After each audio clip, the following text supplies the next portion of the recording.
राधे राधे, जय श्री कृष्ण दोस्तों। आइए आज हम ज्येष्ठ मास के महात्म्य का 17वां अध्याय 17वें दिन ज्येष्ठ स्नान की कहानी और अंत में देवों के देव भगवान महादेव जी की आरती सुनेंगे। इस अध्याय में ज्येष्ठ मास की निर्जला एकादशी का महात्म्य आएगा। सभी ऋषि मुनि स्कंद मुनि जी से पूछने लगे कि हे स्कंद मुनि जी, आज हम ज्येष्ठ मास के शुक्ल पक्ष की एकादशी का महात्म्य सुनना चाहते हैं। कृपया करके आप हमें ज्येष्ठ शुक्ल एकादशी का महात्म्य सुनाइए। तब स्कंद मुनि बोले कि हे ऋषि मुनियों, ज्येष्ठ मास के शुक्ल पक्ष की एकादशी को निर्जला एकादशी, भीमसेनी एकादशी, पांडव एकादशी, मोक्षदायिनी एकादशी, बैकुंठ एकादशी आदि अनेक नामों से जाना जाता है। वृषभ और मिथुन संक्रांति के बीच शुक्ल पक्ष की एकादशी निर्जला एकादशी कहलाती है। निर्जला एकादशी का मतलब है कि बिना अन्न और जल के उपवास रखना। पवित्रीकरण के समय जल आचमन के अलावा अगले दिन सूर्य उदय तक पानी न पीवे, मौन रहे, ब्रह्मचारी का पालन करें। स्कंद मुनि आगे बोले कि एक बार वेद व्यास जी पांडवों को चारों पुरुषार्थ धर्म अर्थ काम मोक्ष को देने वाली एकादशी का महात्म्य सुना रहे थे। तब वेद व्यास जी कहने लगे कि हे पांडवों, कृष्ण पक्ष और शुक्ल पक्ष की दोनों एकादशी पर अन्न खाना वर्जित है। द्वादशी के दिन स्नान आदि से निवृत्त होकर भगवान विष्णु का पूजन करें, फिर ब्राह्मणों को भोजन करावें, उन्हें अन्न वस्त्र रुपया का दान देकर बाद में संव्रत का पारण करें। तब भीमसेन बोले कि हे पितामह, राजा युधिष्ठिर, माता कुंती, द्रौपदी, अर्जुन, नकुल, सहदेव ये सभी दोनों एकादशी पर उपवास रखते हैं, दान पुण्य भी करते हैं और मुझे भी अन्न न खाने को कहते हैं। लेकिन हे पितामह, मैं बिना अन्न के नहीं रह सकता। हे पितामह, एक दिन में एक समय भी मैं बिना भोजन के नहीं रह सकता। मेरे लिए पूरे दिन भूखा रहना तो असंभव है। अगर मैं कोशिश भी करूं तो एक दिन व्रत रख सकता हूं। अतः आप मुझे कोई एक ऐसा व्रत बताइए जिससे कि मुझे नरक न भोगना पड़े। मरने के बाद मुझे सद्गति ही प्राप्त हो, मुझे भी मरने के बाद स्वर्ग का ही सुख मिले। भीमसेन की बात सुनकर व्यास जी बोले कि हे भीम, अगर तुम नरक को बुरा और स्वर्ग को अच्छा मानते हो तो तुम्हें दोनों पक्ष की एकादशी पर उपवास रखना चाहिए। तुम्हें दोनों पक्ष की एकादशी पर अन्न नहीं खाना चाहिए। तब भीमसेन बोले कि हे पितामह, मैं सत्य कहता हूँ, मैं एक समय भी बिना भोजन के नहीं रह सकता, क्योंकि मेरे पेट में वक्र नाम की अग्नि हमेशा जलती रहती है। जब मैं भोजन करता हूँ तभी वह अग्नि शांत होती है। इसलिए हे पितामह, मुझे साल का कोई एक व्रत बताइए जिसे करके मुझे मुक्ति मिले, नरक न देखना पड़े। तब व्यास जी बोले कि हे भीमसेन, कृष्ण और मिथुन संक्रांति के बीच में ज्येष्ठ मास के शुक्ल पक्ष की निर्जला एकादशी आती है। तुम उस व्रत को बिना अन्न और जल के करो। यह व्रत निर्जला रहकर किया जाता है। इस व्रत में स्नान व आचमन में जल वर्जित नहीं है, लेकिन आचमन में 3 मासे जल से अधिक जल नहीं लेना चाहिए। आचमन से शरीर शुद्ध हो जाता है। निर्जला व्रत में 7 मासे से अधिक जल से आचमन करने पर उसे मद्यपान करने जैसा समझा जाता है। इस दिन अन्न, फल, जल खाने से व्रत नष्ट हो जाता है। स्कंद मुनि आगे बोले कि हे ऋषियों, जो मनुष्य इस दिन सूर्य उदय से सूर्यास्त तक जलपान नहीं करता, उसे साल की 24 एकादशी करने जितना फल प्राप्त हो जाता है। इस एकादशी का फल 24 एकादशी के फल के बराबर गिना जाता है। समस्त तीर्थों में जाकर स्नान करने, दर्शन करने से जो पुण्य फल की प्राप्ति होती है, वही पुण्य फल ज्येष्ठ मास के शुक्ल पक्ष की निर्जला एकादशी का व्रत करने से ही प्राप्त हो जाती है। एक दिन निर्जला रहने से मनुष्य जीवन भर के समस्त पापों से मुक्त हो जाता है। जो मनुष्य निर्जला एकादशी का व्रत पूरे विधि विधान से करता है, उसे मरते समय की पीड़ा नहीं देखनी पड़ती। मरते समय उन्हें यमदूत दिखाई नहीं देते, यम मार्ग के दुख भी नहीं झेलने पड़ते। वे मनुष्य फिर दोबारा गर्भगृह की पीड़ा को नहीं झेलते। वे इस संसार में आवागमन के चक्र से छूट जाते हैं। मरने के बाद उन्हें लेने के लिए देवदूत देव विमान लेकर आते हैं। जो मनुष्य निर्जला एकादशी का व्रत करते हैं, उन्हें कोटि देवी देवताओं का आशीर्वाद मिलता है। इस दिन विष्णु मंत्रों का जाप करने, ओम नमः भगवते वासुदेवाय मंत्र का जाप करने से विष्णु भगवान की उन्हें प्रीति प्राप्त होती है। स्कंद मुनि आगे बोले कि इस व्रत को धारण करने से पहले संकल्प लेना चाहिए कि हे विष्णु भगवान, मैं निर्जला एकादशी के व्रत को धारण करूंगा। आप मुझे शक्ति, हिम्मत और धैर्य देना। मेरा व्रत पूरा कराने में मेरी मदद करना। मैं अगले दिन ही अन्न जल ग्रहण करूंगा। मैं इस व्रत को संयम व श्रद्धा से करूंगा। जो मनुष्य इस तरह व्रत धारण करता है उसे व्रत का संपूर्ण फल प्राप्त हो जाता है। इस दिन जल से भरा घड़ा, एक कटोरी शक्कर, हाथ पंखा, आम, खरबूजा, तरबूज दान करना चाहिए। जो मनुष्य इस व्रत को करता है तो उसे स्वर्ण का दान करने जितना फल प्राप्त हो जाता है। जो निर्जला एकादशी के दिन स्वर्ण का दान करते हैं उन्हें कोटि गुना फल स्वर्ण दान करने से ही मिल जाता है। स्कंद मुनि आगे बोले कि जो मनुष्य निर्जला एकादशी के दिन यज्ञ, हवन आदि करते हैं तो उनके इस फल का वर्णन तो ब्रह्मा आदि देवता भी करने में असमर्थ हैं। जो मनुष्य इस एकादशी का व्रत बिना अन्न जल के पूर्ण करते हैं उन्हें सीधे वैकुंठ लोक की प्राप्ति हो जाती है। जो व्यक्ति इस दिन अन्न खाते हैं वे मरने पर चांडाल की योनि को प्राप्त होते हैं। वे मरने के बाद नरक के भागी होते हैं। ब्रह्म हत्यारे, मद्यपान करने वाले, मंदिरों में चोरी करने वाले, गुरु से देश रखने वाले, झूठ बोलने वाले, चोरी चकारी करने वाले भी अगर ज्येष्ठ मास के शुक्ल पक्ष की निर्जला एकादशी का विधि पूर्वक व्रत, पूजन, दान पुण्य करते हैं तो उनके फिर कितने भी बड़े पाप हों वे सभी पाप धुल जाते हैं और मरने पर उन्हें स्वर्ग का ही सुख मिलता है। स्कंद मुनि आगे बोले कि जो व्यक्ति निर्जला एकादशी का व्रत श्रद्धा पूर्वक करता है तो उन्हें कुछ नियमों का पालन करना चाहिए। भगवान विष्णु के साथ माता लक्ष्मी का पूजन करना चाहिए। योग्य पंडित को बछड़ा सहित दूध देने वाली गाय दान करनी चाहिए। जल से भरा हुआ घड़ा, हाथ पंखा, आम, खरबूजा, तरबूज, शरबत की बोतल, जूता, छाता, अन्न, वस्त्र, उपनहा दान करना चाहिए। यह एकादशी धन, धान्य, पुत्र, पौत्र, सुख, वैभव, संपत्ति देने वाली है।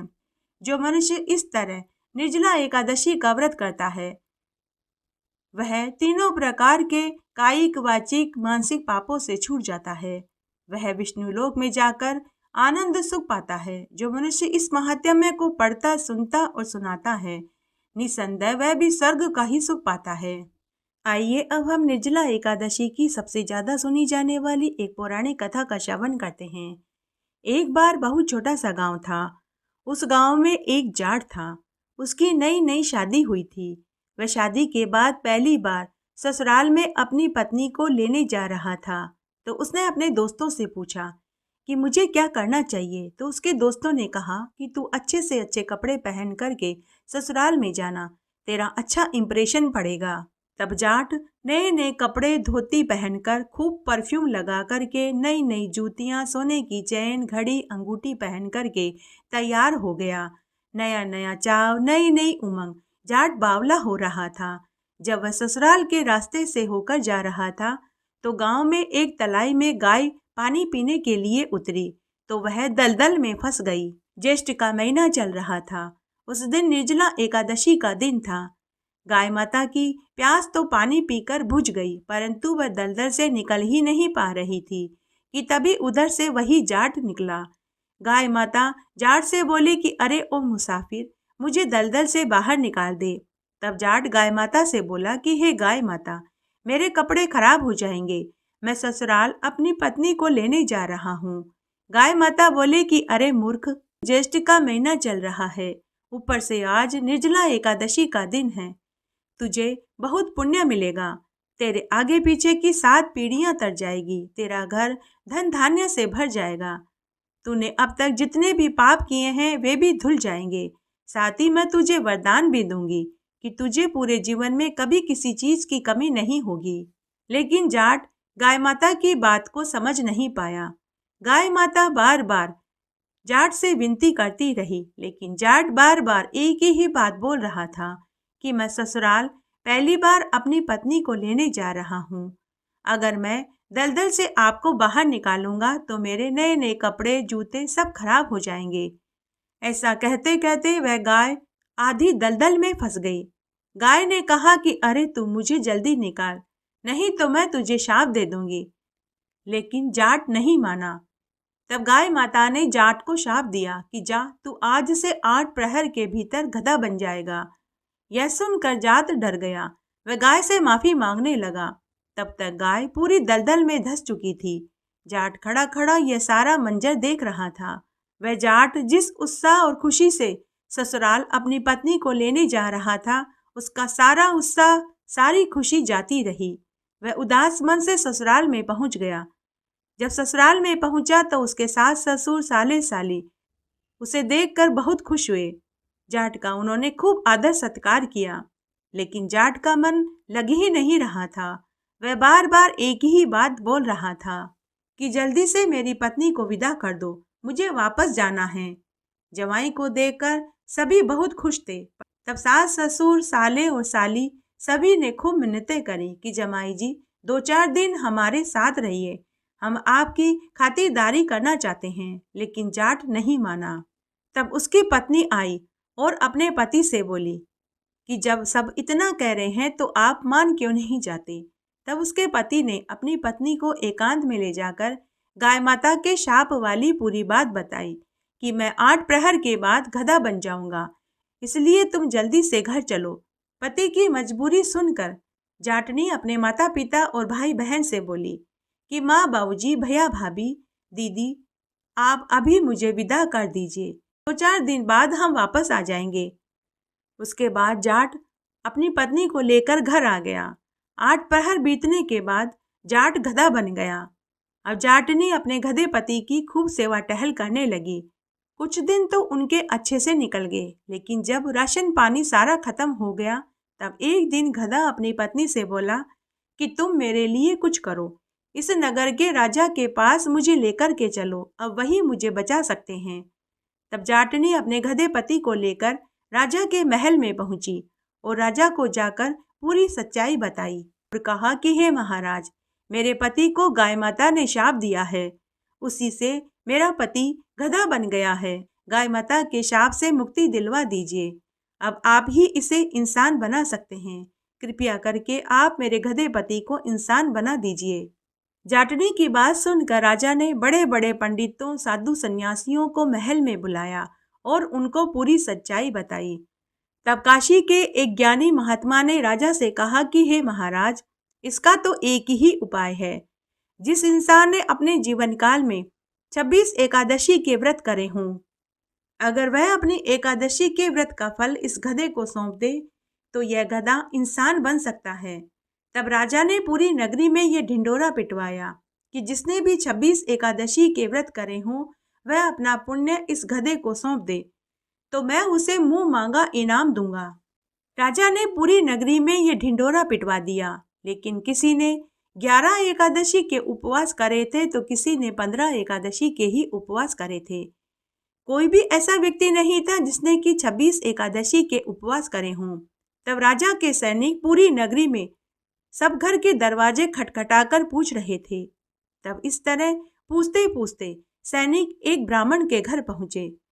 उस ब्राह्मण की बुढ़िया माई ने 26 एकादशी के व्रत करे थे। तब सैनिक ब्राह्मण और ब्राह्मण की मां को लेकर महल में आए। तब राजा ने ब्राह्मण की बूढ़ी अम्मा से पूछा कि अरे अम्मा, क्या तुमने 26 एकादशी के उपवास करे हैं? अगर तुम अपनी एकादशी का पुण्य इस गधे को सौंप दोगी तो यह इंसान बन जाएगा। इसके बदले में मैं तुम्हें मुंह मांगा इनाम दूंगा। बुढ़िया माई राजा से बोली कि हे महाराज, मैं इस उम्र में धन लेकर क्या करूंगी? मेरी एक टांग तो कब्र में लटक रही है और एक टांग धरती पर पड़ी है। हे राजन, मैं 25 एकादशी के व्रत का फल तो इस गधे को सौंप दूंगी, लेकिन निर्जला एकादशी के व्रत का फल मैं खुद के लिए रखूंगी, क्योंकि मुझे भी मरने के बाद मोक्ष चाहिए। तब राजा ने पंडितों के कथना अनुसार उस बुढ़िया माई से संकल्प भरवाकर उसकी 25 एकादशी के व्रत का फल गधे को सौंप दिया। उसी समय वह गधा इंसान बन गया, लेकिन उसके गधे की पूंछ रह गई। जब गधे के पूंछ रह गई तो जाटनी रोने लगी। तब जाटनी को रोता हुआ देखकर राजा को भी दया आ गई। राजा ने पुनः पंडितों से पूंछ के निवारण का उपाय पूछा। तब पंडितों ने कहा कि जब ये जाट खुद निर्जला एकादशी का उपवास पूरे विधि विधान से करेगा तो पूंछ भी गायब हो जाएगी। तभी एक चमत्कारी घटना घटित हुई। ब्राह्मण की बूढ़ी अम्मा ने दह त्याग दी और दिव्य देह धारण करके अलौकिक और कीमती आभूषणों से सुसज्जित हो गई। तभी एक पुष्पक विमान देवदूत लेकर आए। ब्राह्मण की बूढ़ी अम्मा देव विमान में बैठकर हमेशा हमेशा के लिए स्वर्गलोक में आनंद सुख भोगने के लिए चली गई। उसके साल भर बाद जब दोबारा निर्जला एकादशी का दिन आया तो वह जाट जिसके गधे की पूंछ रह गई थी, उसने निर्जला एकादशी का पूरे विधि विधान से उपवास किया। दूसरे दिन जब वह सोकर उठा तो उसकी पूंछ गायब हो चुकी थी। यह है निर्जला एकादशी के व्रत के पुण्य प्रताप का फल। आइए निर्जला एकादशी की दूसरी कथा का श्रवण करते हैं। एक बार एक आधी उम्र के ब्राह्मण पति पत्नी थे। उनके कोई औलाद नहीं थी। वे पूरे ज्येष्ठ मास में बड़पीपल सींचने 100 कोस दूर जाते थे, क्योंकि आसपास में बड़पीपल का पेड़ ही नहीं। और पूरे महीने वे 2 जूनी बात सुनते, कथा कहानियां सुनते, एक समय भोजन खाते और सबसे बड़ी निर्जला एकादशी का व्रत पूरे विधि विधान से करते थे। पूरे ज्येष्ठ मास में एक समय भोजन खाते, 100 कोस दूर आना जाना और फिर घर आकर भोजन बनाना। दोनों पति पत्नी थक जाते थे। एक दिन ब्राह्मणी अपने पति से बोली कि अगर हमारे बहू होती तो घर का सारा कामकाज हमें किया हुआ मिलता, रोटी पानी बनी हुई मिलती, घर में दिया बत्ती हुई मिलती। हम रोज ज्येष्ठ मास में बड़ पीपल और आंकड़े के पेड़ को सींचने जाते हैं, 2 जूनी बात सुनते हैं, मंदिरों की परिक्रमा करते हैं, शाम को घर आते हैं तो रात हो जाती है। मैं बहुत थक जाती हूँ, मेरे हाथ पैरों में दर्द होता है। अगर बहू होती तो पांव दबा देती। तब ब्राह्मण अपनी पत्नी से बोला कि अरे भगवान, बिना बेटे के कोई बहू आती है? तब ब्राह्मणी बोली कि हमारे पास इतना धन है, हमारे मरने के बाद इस धन का क्या होगा? आप ऐसा काम क्यों नहीं करते कि यह सारा धन हम दे दें और हमें बहू मिल जाए? तब ब्राह्मण बोला कि हमारे गांव के आसपास के 10 गांव वालों को तो मालूम है कि हमारे कोई औलाद नहीं, हमें कौन बेटी देगा। हाँ, मैं ऐसा कर सकता हूँ, किसी अनजान गांव में जाता हूँ और कोशिश करके देखता हूँ। तब दूसरे दिन ब्राह्मणी ने आटे की पोटली में 10 सोने के सिक्के डालकर दे दिया और कहा कि जहाँ भी आप रात्रि विश्राम करो, वहाँ जिस घर में आप ठहरो, यह आटा उन्हें देकर अपने लिए 4 रोटी बनवा लेना। क्योंकि उस ब्राह्मण ब्राह्मणी का एक नियम था, ज्येष्ठ मास में वे व्रत करते थे, तब दूसरे के घर का अन्न नहीं खाते थे। तब ब्राह्मण आटे की पोटली लेकर अनजान गांव में पहुंच गया। वहां चौपाल के पास 5-6 लड़कियां खेल रही थी। सभी लड़कियां अनजान पुरुष को देखकर भागने लगी, लेकिन उनमें से एक लड़की बड़ी ही समझदार थी। वह बोली, अरे तुम क्यों भाग रही हो? यह भी एक भला आदमी है, इसे भी किसी से मिलने जाना होगा। तब ब्राह्मण उस लड़की को देखकर समझ गया कि यह बड़ी ही समझदार है, यही मेरी बहू बनने के लायक है। शाम को जब सभी लड़कियां खेलकर अपने अपने घर जा रही थी, तब वह ब्राह्मण उस लड़की के साथ साथ उनके घर तक आ गया। तब वह लड़की अपने माँ से बोली कि माँ, कोई अनजान व्यक्ति हमारे घर के बाहर खड़ा है। तब लड़की की माँ बाहर आई और पूछने लगी कि आपको किससे काम है, किसके घर आपको जाना है? तब वह ब्राह्मण लड़की की माँ से बोला, रात्रि अधिक हो गई है, क्या मुझे आपके घर में ठहरने के लिए थोड़ा सा स्थान मिल जाएगा? तो लड़की की माँ बोली कि जरूर मिल जाएगा, बैठिए। आप कौन हैं? तब उसने कहा, मैं एक ब्राह्मण हूँ, पड़ोसी गांव से आया हूँ। लड़की की माँ ने कहा, मैं आपके लिए भोजन लेकर आती हूँ। ब्राह्मण ने कहा कि मैंने ज्येष्ठ मास का स्नान किया है, ज्येष्ठ मास में मैं अपने आटे की ही रोटी खाऊंगा, क्योंकि मैं पराया अन्न नहीं खाता। इसलिए अगर आप मुझे भोजन खिलाना ही चाहती हैं तो मेरा आटा ले जाइए, मुझे इस आटे से 4 रोटी बना कर के दे देना।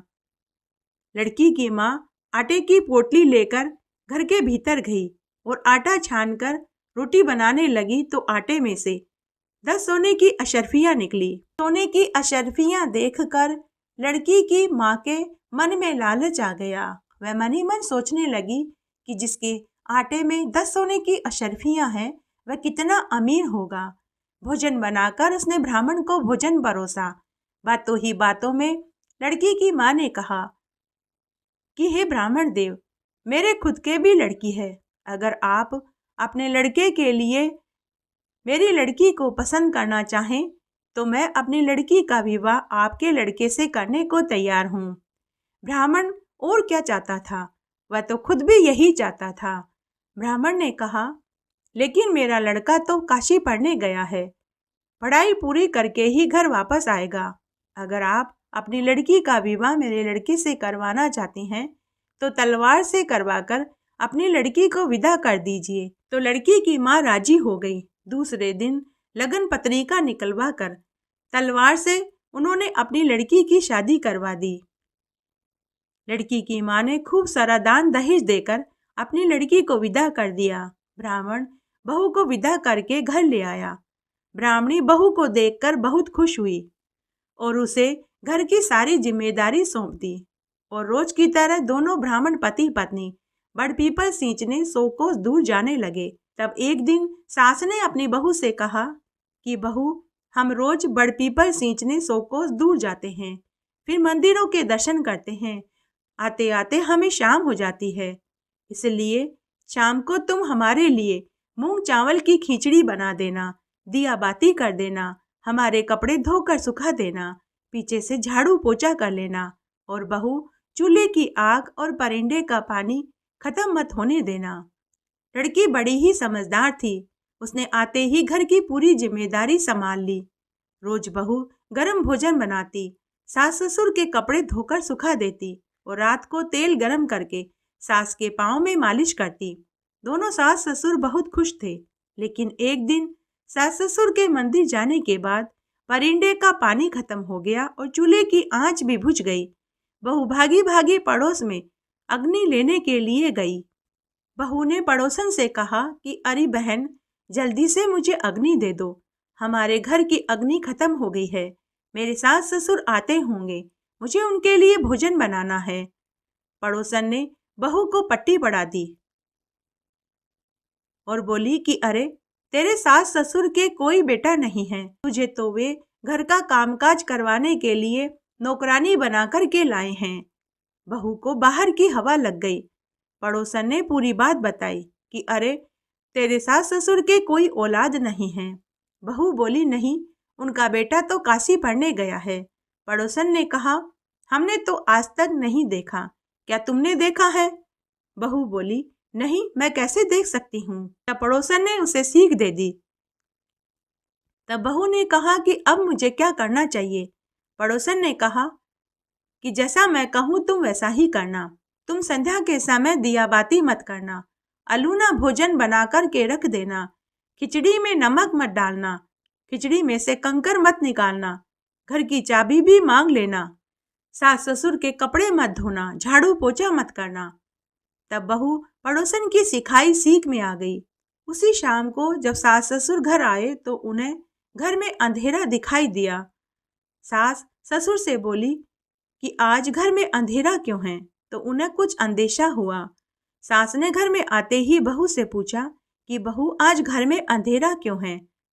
तो बहू बोली कि सासू जी, आपको तो एक दिन अंधेरे से ही डर लग रहा है, मेरा तो पूरा जीवन आपने अंधकार में डाल दिया है। सास ससुर बहू की बात सुनकर चुप हो गए। भोजन खाने बैठे तो भोजन अलूना था, खिचड़ी में से कंकड़ निकल रहे थे। तब सास ससुर फिर से बोले कि बहू, आज तुमने खाने में नमक नहीं डाला और खिचड़ी में भी कंकड़ आ रहे हैं। तो बहू बोली कि एक दिन अगर अलूना खाना खा लोगे तो कुछ नहीं बिगड़ेगा, आप दोनों ने तो मेरा पूरा जीवन अलूना कर दिया है। सास ससुर बहू की बात सुनकर चुप हो गए, चुपचाप भोजन खाकर सोने चले गए। तब सास अपने पति से बोली, सुनो जी, मुझे लगता है बहू को बाहर की हवा लग गई है। ससुर बोले, मुझे तो मालूम था कि एक दिन ऐसा जरूर होगा। दूसरे दिन जब सास ससुर सोकर उठे तो बहू ने न तो उन्हें पानी पिलाया न ही चाय बना कर के दी। जब सास ससुर मंदिर जाने लगे तो बहू ने घर की चाबियां मांगी। तब सास ने चाबियां देने से इनकार कर दिया, लेकिन ससुर बड़ा ही समझदार था।